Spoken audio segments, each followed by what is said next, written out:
पहले तो आपसे ये समझना चाहूँगा कि आइडिया आपके माइंड में कहाँ से आया? देखिए, सबसे पहले तो मैंने कंपनी शुरुआत करी थी जब मैं जस्ट हाई स्कूल से बाहर निकला था।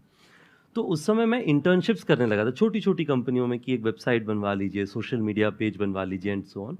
तो उससे थोड़ी स्टाइपेंड मिलती थी और मुझे ट्रैवल करने का बड़ा शौक था। तो मैं यहाँ पे आनंद विहार आईएसबीटी से बस लेकर के कहीं पे भी, जहाँ पे भी बस लेकर के जा सकें, चाहे उत्तराखंड हो, राजस्थान हो, हिमाचल हो, वहाँ जाने की कोशिश करता था। वहाँ पे रहने की जगह सारी महँगी होती थी। तो मुझे छोटी-छोटी गेस्ट हाउसेस, हॉलिडे होम्स, इस तरह की जगह मिलती थी जिनको जनरली लोगों ने डिस्कवर नहीं किया होता था, पर आपको ₹300, ₹500, ₹800 में ठीक साफ-सुथरा जगह मिल जाता था। तो मेरी शुरुआत इस चीज़ से हुई कि मैंने देखा कि ये सारी जगह काफ़ी अवेलेबल हैं, पर अननोन है एक तरीके से। तो उसको जो है मैंने एक वेबसाइट में डिस्ट्रीब्यूट करना शुरू किया कि इन जगहों में अगर आप रहें, उत्तराखंड में, हिमाचल में, राजस्थान में, आपको सस्ते दाम में प्राइस पे जगह मिलेगी। उससे शुरुआत किया मैंने ओरेवल का। 1 साल तक वो बिज़नेस चलाया, वो बिज़नेस चला नहीं। क्योंकि सबसे बड़ी चैलेंज ये थी कि बुकिंग तो आप करवा लीजिए, पर सर्विस क्वालिटी मेंटेन होगा कि नहीं, उसकी ज़िम्मेवारी कोई नहीं ले रहा था।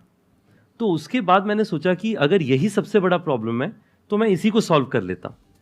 तो जो पहली गेस्ट हाउस, कई सारे जो हमारे पास छोटे गेस्ट हाउस गुड़गांव में भी हमारे साथ जुड़े थे, उनमें से एक को मैंने कहा कि आप जो है, आपकी प्रॉपर्टी को मैं सर्टिफाई करूँगा, थोड़ी क्वालिटी इंप्रूव करूँगा, जिससे आपकी ऑक्यूपेंसी बढ़े, और मैं जिम्मेवारी लेकर के हर 2-3 दिन आके आपकी प्रॉपर्टी चेक करूँगा, ऑडिट करूँगा, और पहले 1-2 महीना तो मैं ही आपका front office manager, check in, checkout, cleaning सब कुछ मैं ही देखूँगा।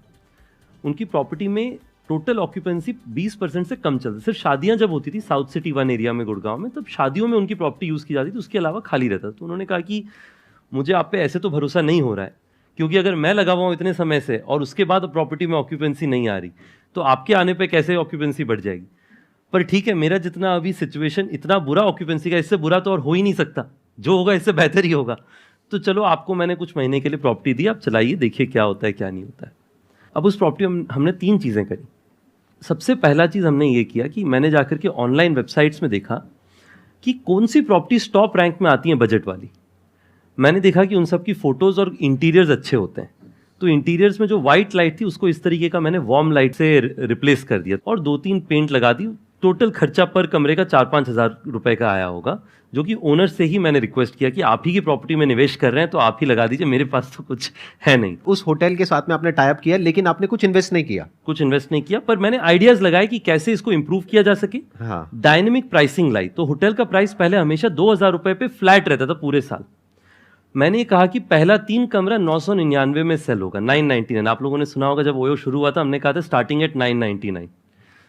उसके बाद में पहला 3 रूम 999 पे बिक जाए, उसके बाद हर रूम पे मैं 100 से 150 रुपीज़ बढ़ा देता था प्राइस, क्योंकि एक बार वॉल्यूम बढ़ जाता था। आपने इंटरनेट पे देखा होगा, बाय पॉपुलैरिटी या बाय क्वालिटी आप या फिर बाय प्राइस आप सॉर्ट कर सकते हैं होटल्स को।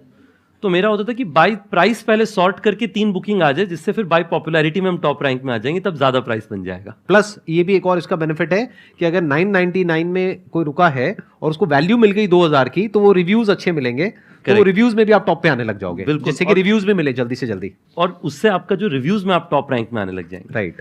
तो सिर्फ इससे जो है मैंने पहला होटल शुरू किया। पहले महीने के एंड में यादव जी की प्रॉपर्टी 90% प्लस ऑक्यूपेंसी में पहुंच चुकी थी।